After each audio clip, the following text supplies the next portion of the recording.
What's up guys, it's Alex here, your friendly reef dog. Now in my opinion, the two biggest misconceptions in the saltwater aquarium hobby are that it is very expensive and very difficult. Now last week I told you that it doesn't have to be difficult and that it can actually be very easy. And the great news is that this week I'm also going to tell you how cheap it can be.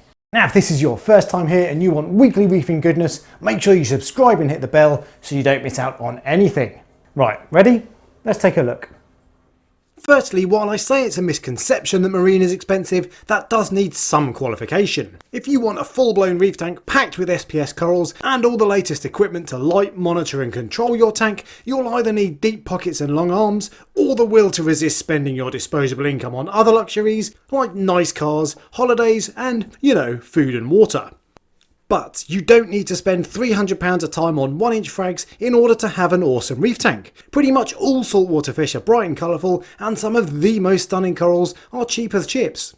The single most important component in a saltwater aquarium is you. And I can promise that a cheap tank set up by a conscientious and enthusiastic reefer will be vastly superior to an expensive one set up by a hands-off reefer. So today I'll talk you through how you can set up a stunning tank on a budget by looking at the two areas you'll spend most of your money on, equipment and livestock.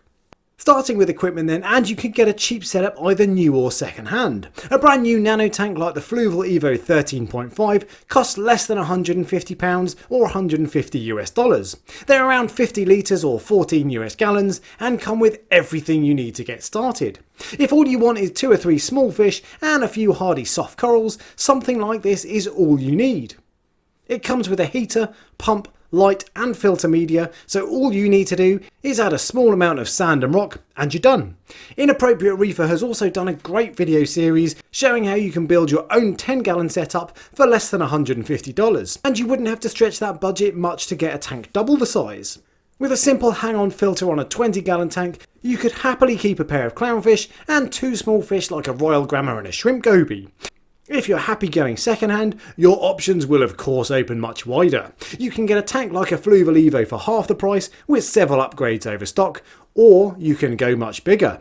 The more popular tanks like Red Sea Reefers are still quite expensive even on the used market, but more or less any tank can be suitable for saltwater. I found this 5 by 2 tank with stand for just £100, so I'm going to base my second-hand build around this tank. Because the live rock used in aquariums acts as filtration, simply adding a canister style filter is all you need. That will mean you're a little limited in terms of the number of fish you can keep, but there are countless tanks out there that run successfully without a sump, so you don't have to look too far to work out how to do so. The stock lighting for tropical tanks will be fine for saltwater fish, but if you want to keep corals, you will need something with a little more punch. Lighting a reef tank can get very expensive, and you can easily spend a couple of grand lighting a 5 tank.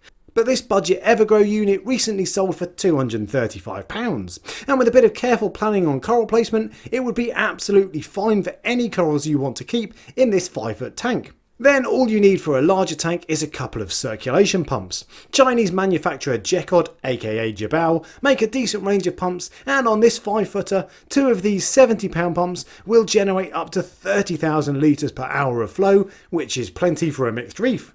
By the time you've added a canister filter and heater then, you're probably at around £500, which for a huge marine aquarium is an absolute bargain, and about a tenth of what I paid for my 4 by 2 reef tank. So what about livestock? Well, this is one area you need to be a little careful with when it comes to scrimping. Fish like damsels are often the cheapest in any shop, but they're also often among the most aggressive. However, awesome saltwater fish still don't have to be expensive. You'll probably spend the same on a pair of clownfish as you would on a small shoal of freshwater fish like neon tetras.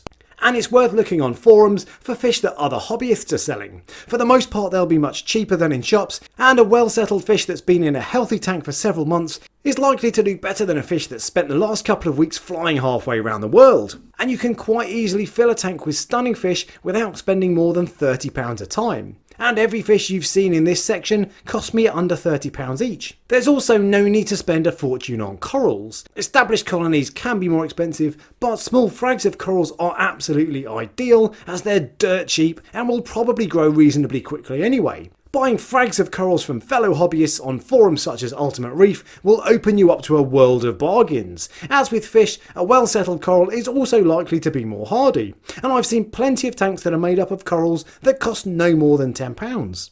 The Brucey bonus with corals is that you can frag and sell them yourself, either to other hobbyists or to your local fish shop for store credit. My tank has been up and running for a little under 2 years and is more or less cost neutral now in terms of corals. A fantastic example of a cheap and awesome coral is pulsing xenia. The polyps sway and pulse all day long, and I've personally spent long periods of time just sitting at my tank watching it do its thing. Zoas are another great cheap coral. If you avoid the pricey examples with crazy names, you can get some fantastic looking zoas that are easy to keep, will glow with fluorescence under blue lights, and are easy to frag and sell on for profit. So including all the kit and livestock you'll need, for a nano tank you can easily get away with spending less than £300 all in, with the initial outlay being less than half that. And you can even fill a 5-foot behemoth tank for south of £1,000, with the initial outlay again being roughly half of that. While the hobby can be very expensive then, spending big simply isn't essential. You absolutely can have a fascinating reef tank on a budget, and the best area to invest in with a saltwater tank is not expensive equipment, it's investing in yourself in knowledge and research.